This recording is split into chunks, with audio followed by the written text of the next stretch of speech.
sejam muito bem-vindos a mais um episódio do Pode Crescer.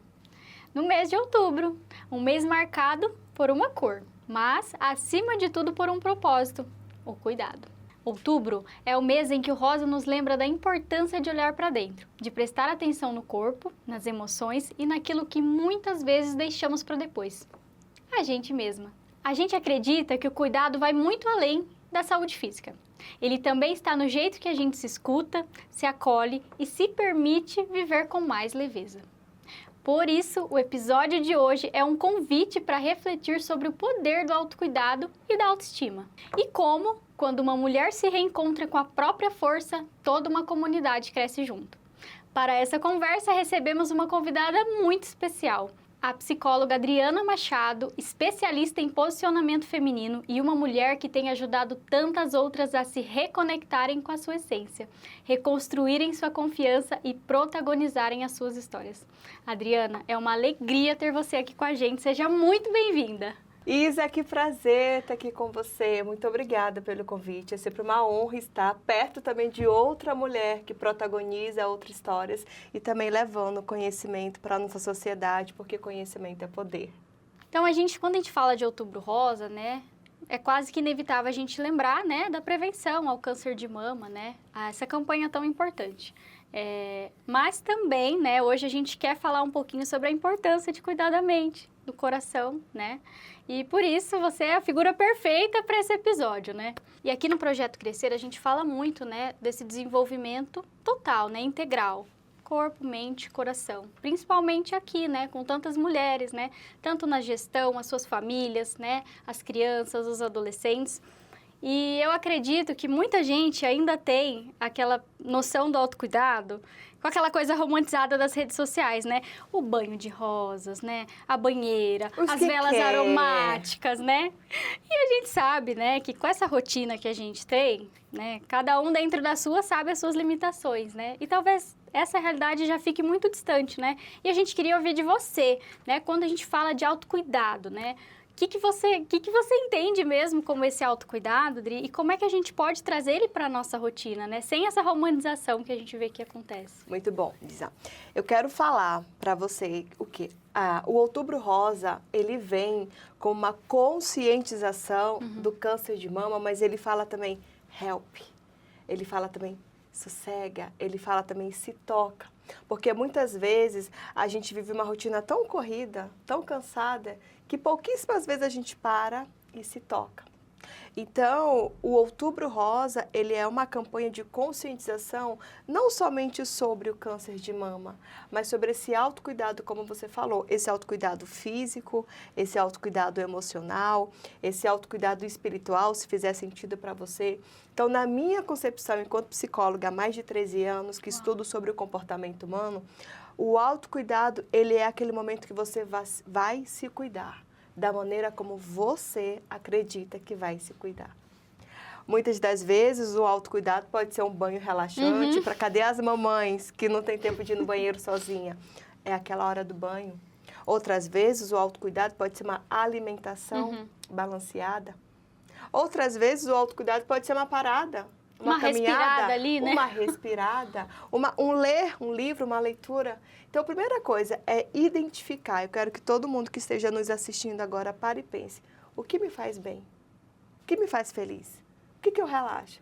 Eu tenho clientes no consultório que, às vezes, elas dizem para mim que elas não conseguem relaxar parada. Elas conseguem relaxar lendo. Elas conseguem relaxar em outra atividade. E tá tudo bem.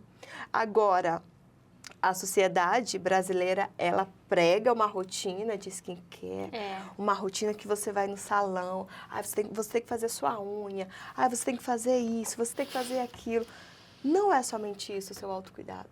O autocuidado você pode fazer na sua casa. O autocuidado você pode fazer no seu trabalho. O autocuidado é o momento que você para e se cuida. Seja tomando uma água, seja tomando um chá, seja um momento para você, seja um sono. Cadê o sono? Cadê o sono em dia? E quando a gente fala de mulheres, a gente precisa falar isso, que o Brasil é o segundo país com mais índice de mulheres em ansiedade e em depressão. O segundo país. Meu Deus. 4 a cada 10 mulheres sofrem com depressão e com ansiedade.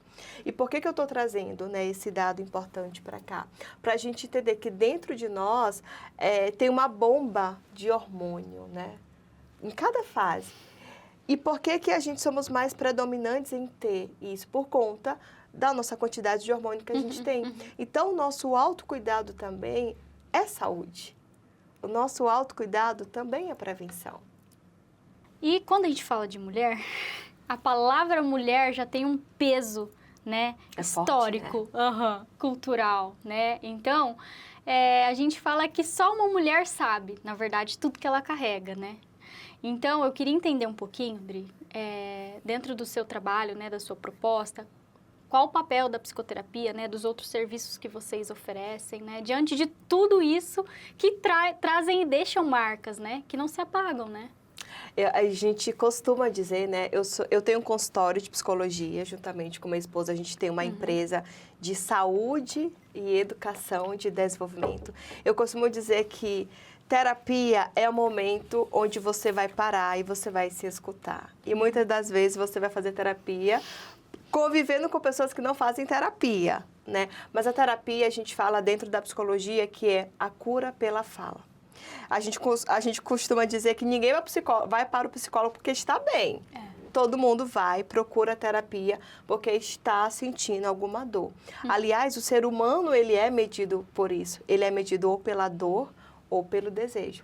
E quando a gente fala de terapia, que é também um momento de autocuidado para essa mulher, para essa pessoa, é o momento onde ela vai parar, de frente para uma profissional, ela vai falar as dores dela e aquela profissional, ela vai ver a vida com os olhos daquela mulher. Ela vai sentar do ladinho daquela mulher e vai falar, vamos lá, me conta, o que está acontecendo? É isso, tá. A psicóloga, ela sai daquele banco, ela vai para o outro banco e vai falar assim, agora a gente pode fazer assim.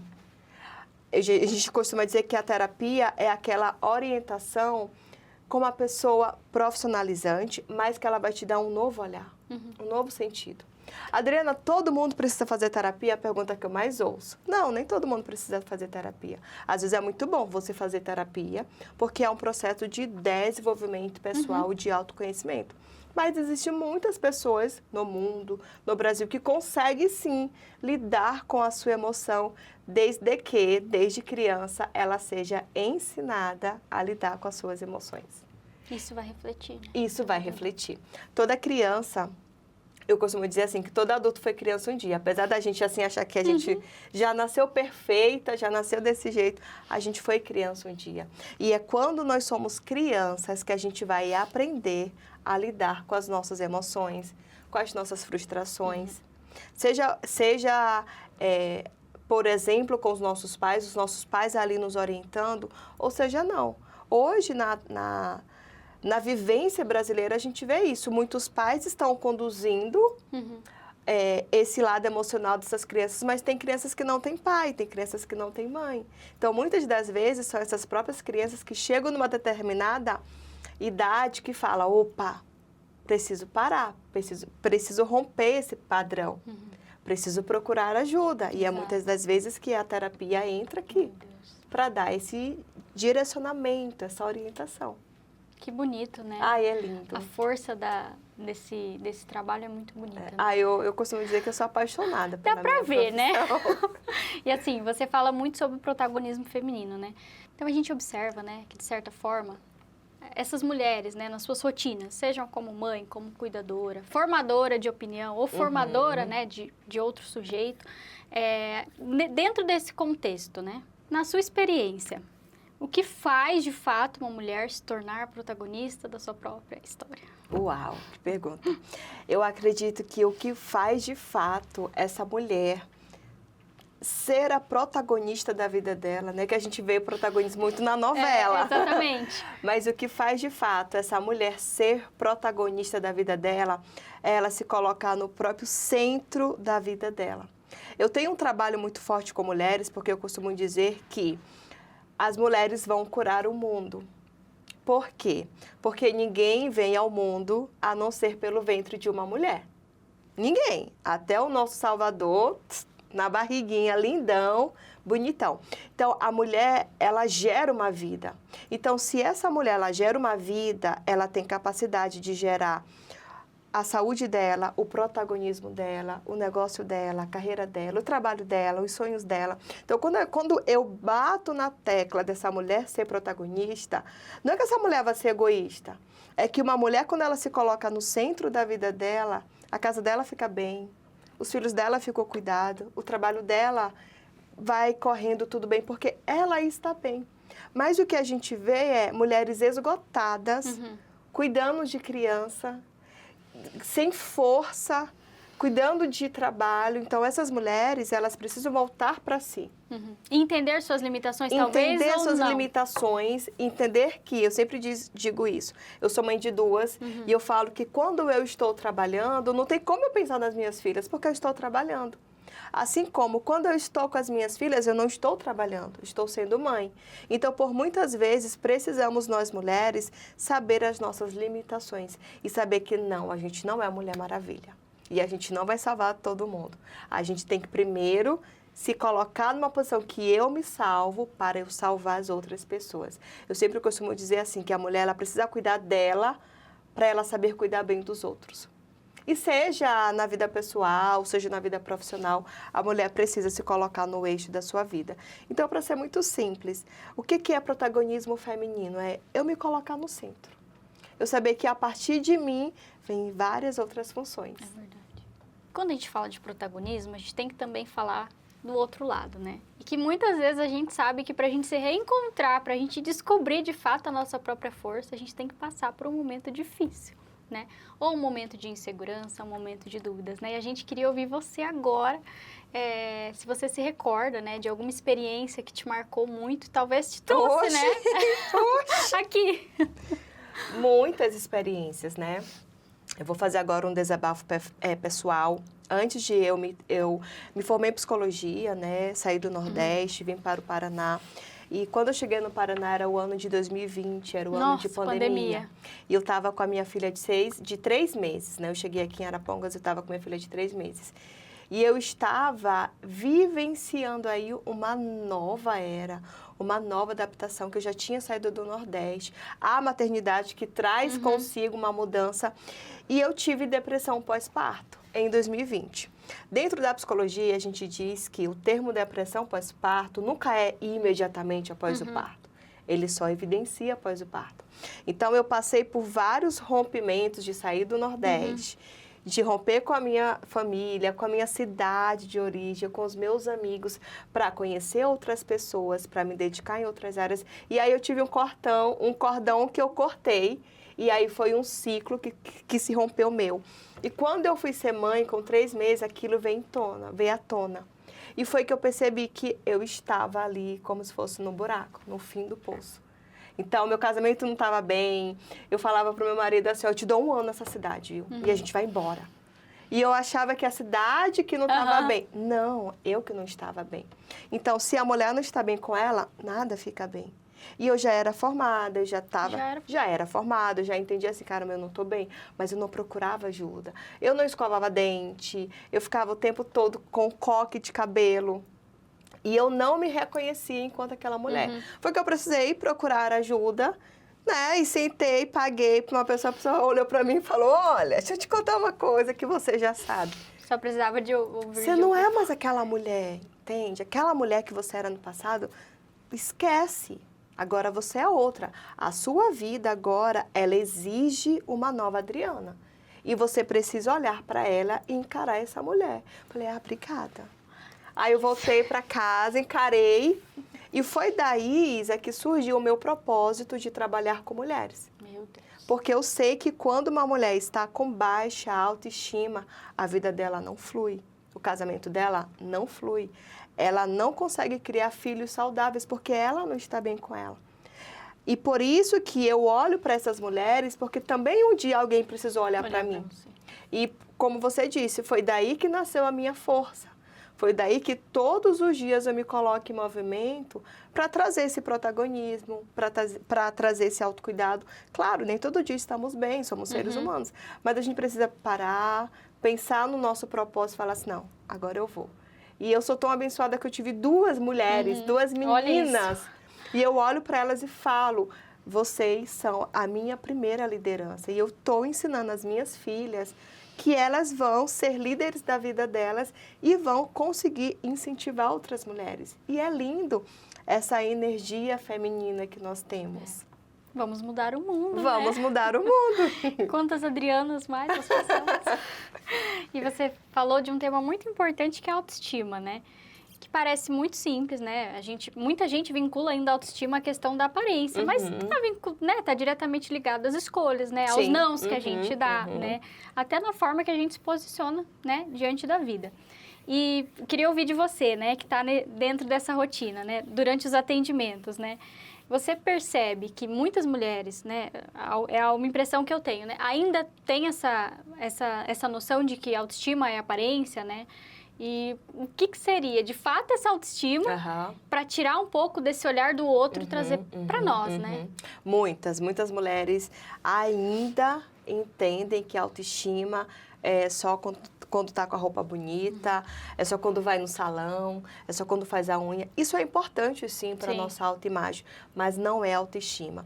A autoestima para a psicologia significa autoavaliação que eu tenho de mim mesma.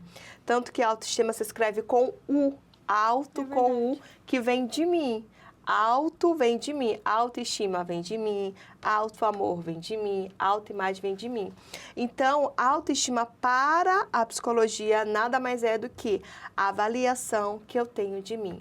E quando eu não tenho uma boa avaliação de mim, eu não vou ter também, o mundo também não vai enxergar. Por isso que eu sempre costumo dizer que tudo começa na minha autoestima. A autoestima, a gente não nasce com ela. Vamos colocar o chipzinho. Não, a gente se desenvolve com ela. Então, quando nós somos crianças, quem é responsável por essa autoestima são os pais.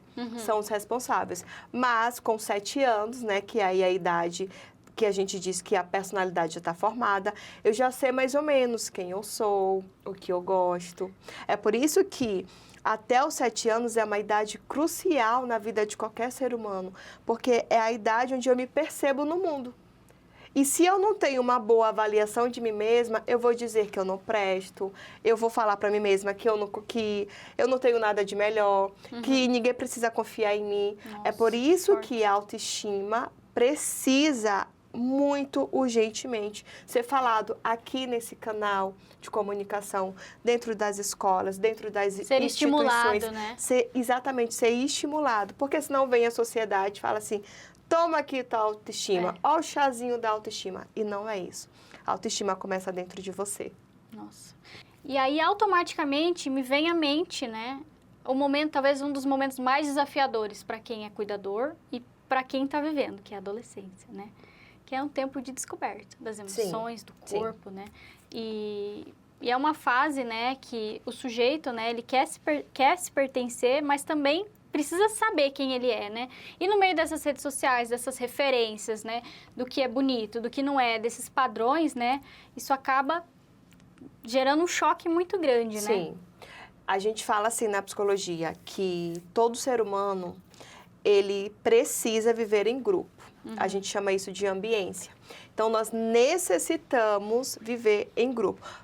Portanto, o nosso primeiro grupo é o grupo da família. Certo. Depois é o grupo da escola. Mas quando você fala dos adolescentes, que é aquela época da descoberta, que a gente já passou, né? Adolescente não tem medo de nada, a gente pensa que nada vai acontecer, que a morte nem existe, que vou salvar o mundo, né? Eu já tive também a minha fase.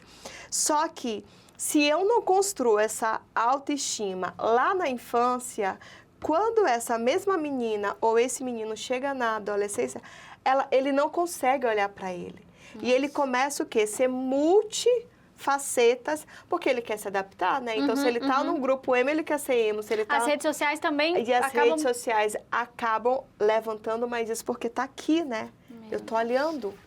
E aí, eu sempre costumo dizer que nas redes sociais, todo mundo mostra o que é bom. Ninguém vai mostrar o que está feio. Então, a gente precisa entender que dentro da adolescência, eu preciso também estimular essa autoestima para quê? Esse adolescente entenda que vai ter gente mais bonita que ele, mais feia que ele, mas ele tem as suas características pessoais. E é isso que faz dele uma pessoa única. Esse é o seu poder, né? Esse é o poder dele, esse é o protagonismo dele. Nossa, que forte. E no seu relato, né, na sua experiência de vida, você traz para nós um ponto que me chamou muita atenção, que foi uma sensibilidade ali para olhar para você, né? Claro, você tinha uma bagagem, né, tinha uma formação, mas o ponto mais importante, né, eu acho que foi ter essa sensibilidade. Peraí, tem algo que não tá legal. E a gente sabe que a gente vai empurrando para baixo do tapete. Depois eu vejo isso. Nossa, isso aqui é muito mais importante que isso agora, né? Então, para quem tá vendo a gente, para quem tá assistindo, né? Como é que a gente pode encontrar esse equilíbrio, né? Entre o perceber e o definitivamente buscar ajuda, né? Porque a gente sempre tem uma desculpa, né? Sempre. Usando o meu relato, eu falo assim, que não tem problema em você sentir. Vai ter dias que você não vai estar bem, vai ter dia que você está triste, vai ter dia que você está irritada, vai ter dia que você está alegre. O que não é normal é, por exemplo, 15 dias tristes, 15 dias deprimida, 15 dias sem sentir alegria. No meu caso em específico era isso. Nada estava bom. Nada tinha alegria, nada tinha força. Eu não tinha vontade de comer, eu não tinha vontade de tomar banho. Tudo reclamava. Então, foi aí que eu percebi, acendeu não é normal ficar assim. Porque muitas das vezes você conversa com uma mãe no pós-parto e porque eu ouvi isso também, de falar assim, não, mas isso é normal. Não, mas é assim mesmo. Mas tá doendo. Não, mas é assim mesmo. E eu falei, não tá normal. Não pode ser assim mesmo. E foi aí que eu fui abrindo alerta. Foi aí que eu fui vendo, eu preciso de ajuda, porque sozinha eu não vou conseguir. E no meu caso específico, eu coloquei 2 pessoas junto comigo, né? O meu marido e a minha filha. Né? Meu marido que talvez, eu acho que ele pensava assim, o que eu falo para essa mulher para ela ficar feliz? E nada, só reclamava porque estava tudo preto. Estava tudo preto na minha vida, porque eu estava vendo tudo preto. E a minha filha que estava aí numa fase de descoberta de 3 meses, e eu não achava graça em nada que ela fazia. Então, aí foi um sinal de alerta. Então, o que eu falo para você? Se perceba. Se toque, se toca, né? Se cuide, olhe para você. O que hoje não está bom para você, o que hoje não está bem para você, você pode mudar? Você tem condições de mudar sozinha? Você tem uma rede de apoio que você possa falar sem ouvir, mas é assim mesmo. Sem ouvir julgamentos, você pode procurar uma rede também profissional. Então, fique atento a esses sinais. Quando você não está bem, o seu corpo não está bem, e o nosso corpo dá sinais. O cabelo caindo, falta de apetite ou apetite em excesso, né? Tudo isso são sinais que o nosso corpo dá, dizendo, ei, eu não tô bem, cuida de mim. Tô aqui. Tô aqui. E eu até me arrisco dizer que eu acho que esse episódio, ele vai ser ali um ponto de partida muito importante pra gente, talvez, desconstruir, né, algo tão sólido que não, você é mulher, você dá conta. Sim, né? Não, você não dá conta. E tá tudo bem quando você não dá conta. Tá tudo bem você não dar conta. Então, a gente falou muito, né, sobre prevenção, sobre a importância do mês, mas eu acho que um fato muito importante aqui, que é a cereja do bolo, né, que é a presença, né, que é estar presente e estimular todo mundo que está à sua volta também a fazer o mesmo, né. Eu queria que você deixasse, que você olhasse agora, né, para cada uma dessa mulher que nos assiste, seja ela uma criança, seja uma adolescente, uma cuidadora, né, ou até você que não é mulher também, mas que você pudesse deixar uma mensagem, né, sobre isso, sobre esse estar presente, né, esse protagonismo que você domina, né? Eu deixaria várias mensagens para você que está aqui nos ouvindo. A Isa falou uma frase interessante, uma palavra interessante que se chama presença. Na psicologia, a presença significa aqui, agora. Eu estou aqui, agora, fazendo tal coisa. Então, você, menina, mulher, você precisa, antes de cuidar de qualquer pessoa, cuidar primeiro de você. Quando você cuida bem de você, você cuida melhor ainda dos seus. Então, para de só olhar para os seus. Comece a olhar para si. Comece a cuidar de si, porque você vai ver que você vai ter muito mais probabilidade e performance para cuidar bem dos seus. E pratique a sua presença, tome um banho de presença. Eu costumo dizer que o meu banho de presença se chama me time, meu tempo. É o meu tempo que eu entro no banho, que eu tomo meu banho. Sabe aqueles banhos que a gente lava cabelo? Ai, que Nossa. delícia. Que você É um evento. Isso, é um evento. Então, entra nesse banho. Faz quanto tempo que você não escuta uma música que você gosta? Faz quanto tempo? Faz quanto tempo que você não vai a um lugar que você gosta? Faz quanto tempo que você não faz aquilo que você gosta para você? Talvez ao final desse podcast, eu quero muito que você finalize e vai fazer uma coisa que você gosta. Porque antes de cuidar dos outros, você cuida primeiro de você. E assim a gente chega ao fim de mais um episódio do Pode Crescer. Essa é a parte que ninguém gosta, a hora de se despedir, né? Mas a gente te convida, né, a ter esse momento para respirar, refletir e lembrar que cuidar de si também é um ato de amor. Com a gente ou quem caminha com a gente também. Se esse episódio falou com você de alguma forma, deixa o seu like, comenta qual parte mais te marcou e compartilha com alguém que precisa ouvir essa conversa. Uma amiga, uma mãe, uma professora, uma filha. Afinal, espalhar cuidado também é crescer junto. E é claro que eu deixo aqui o convite para você conhecer mais do nosso trabalho. Basta acessar o QR Code que estará aparecendo aqui na tela. Através dele você acompanha as nossas histórias e tudo que tem feito esse projeto transformar vidas há 20 anos. E para encerrar eu trago uma poesia, porque a poesia sempre encontra o que a gente não sabe dizer. Deixo aqui um trecho de Cecília Meirelles, no poema Mulher ao Espelho. Hoje, que seja esta ou aquela, pouco me importa. Quero apenas parecer bela, pois, seja qual for, estou morta. Já fui loura, já fui morena, já fui Margarida e Beatriz, já fui Maria e Madalena. Só não pude ser como quis. Que esse verso te lembre, você não pode ser todas as versões que o mundo impõe. Mas a versão que escolhe ser, essa sim faz a diferença. Obrigada por estar aqui com a gente. Até mês que vem. Tchau, tchau!